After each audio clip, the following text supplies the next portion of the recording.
அலகு 24. அனைத்துலகிற்கும் எதிரான தண்டனை தீர்ப்பு. இதோ ஆண்டவர் பூவுலகை வெறுமையாக்கி பாழடையச் செய்து அதன் நிலப்பரப்பை உருக்குலைய செய்து அதில் வாழ்வோரை சிதறடிப்பார். அப்பொழுது மக்களுக்கு எப்படியோ அப்படியே குருக்களுக்கும் பணியாளனுக்கும் எவ்வாறோ அவ்வாறே அவன் தலைவனுக்கும், பணிப்பெண்ணுக்கு எப்படியோ அப்படியே அவள் தலைவிக்கும், வாங்குபவனுக்கு எவ்வாறோ அவ்வாறே விற்பவனுக்கும், கடன் கொடுப்பவனுக்கு எப்படியோ அப்படியே கடன் வாங்குபவனுக்கும், வட்டிக்கு கொடுத்தவனுக்கு எவ்வாறோ அவ்வாறே வட்டிக்கு வாங்கினவனுக்கும் நேரிடும். பூவுலகு முற்றிலும் பாழடைந்து போகும், முழுவதும் சூறையாடப்படும். ஏனெனில் இது ஆண்டவர் கூறிய வார்த்தை.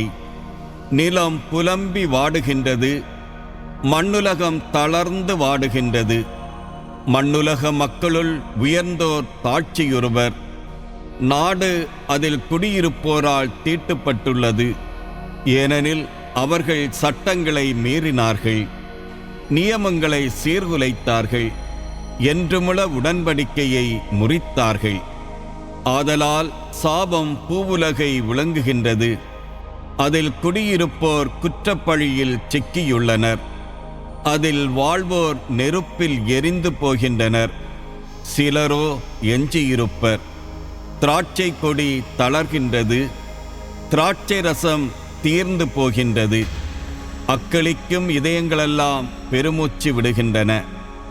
மேளத்தின் மகிழ்ச்சி ஒலி ஓய்ந்துவிட்டது, அக்களித்திருந்தோரின் ஆரவாரம் அடங்கிவிட்டது.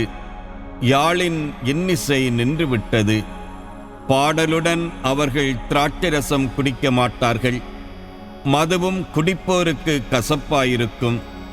குழப்பத்தின் நகர் தகர்க்கப்பட்டது, யாரும் நுழையாதபடி வீடெல்லாம் பூட்டப்பட்டது.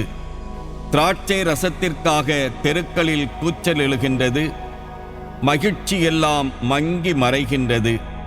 பூவிலகிலிருந்து அக்களிப்பு அகற்றப்பட்டது. பாழடைந்த நிலையே நகரில் எஞ்சியிருக்கின்றது. நுழைவாயில்கள் நொறுக்கப்பட்டு பாழாய் கிடக்கின்றன. பூவுலகில் மக்களுக்கு நேரிடுவது ஒலிவ மரத்தை உலுக்குவது போலவும், அறுவடைக்கு தப்பிய திராட்சை பழங்களை பறிப்பது போலவும் உள்ளது. எஞ்சியிருப்போர் தங்கள் குரலை உயர்த்தி மகிழ்ச்சியால் ஆர்ப்பரிக்கின்றனர்.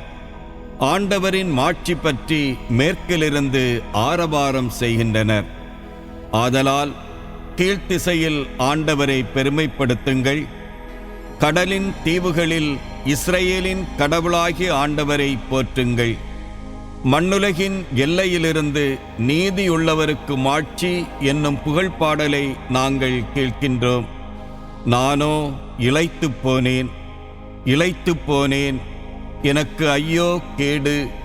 துரோகிகள் எனக்கு துரோகம் செய்கின்றார்கள், துரோகிகள் நம்பிக்கை துரோகம் செய்கின்றார்கள் என்றேன்.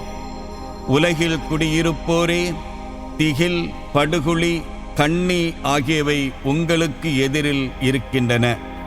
திகிலின் ஓசை கேட்டு ஓடுவோர் படுகுழியில் வீழ்வர். படுகுழியிலிருந்து ஏறுவோர் கண்ணியில் சிக்கிக்கொள்வர். ஏனெனில் விண்ணின் மடைகள் திறக்கப்படுகின்றன, நிலத்தின் அடித்தளங்கள் அதிர்கின்றன. நிலவுலகம் நொறுங்கிச் சிதறுகின்றது, பூவுலகம் பிளந்து விரிகின்றது, மண்ணுலகம் அதிர்ந்து நடுங்குகின்றது. குடிவெறியரைப் போல் மண்ணுலகம் தள்ளாடுகின்றது. காற்றில் அசைந்தாடும் குடிசை போல் அது உள்ளது. அதன் குற்றப்பழி பாரச்சுமையாய் அதை அழுத்துகின்றது. அது வீழ்ச்சியடையும், இனி ஒருபோதும் எழாது. அந்நாளில் ஆண்டவர் வானத்தில் வான்படைகளையும் நிலவுலகில் நிலவுலக மன்னர்களையும் தண்டிப்பார். கைதிகளாய் அவர்கள் படுகுழியில் ஒன்று திரட்டப்படுவார்கள், சிறை கூடத்தில் அடைக்கப்படுவார்கள். நாள் பல சென்றபின் தண்டிக்கப்படுவார்கள். நிலா நாணமுறுவாள், கதிரவன் வெட்கமடைவான். ஏனெனில் படைகளின் ஆண்டவர் சீயோன் மலையிலும் எருசலேமிலும் அரசாள்வார். அவர்களின் பெரியோர் முன்னிலையில் அவர்தம் ஆட்சி வெளிப்படும்.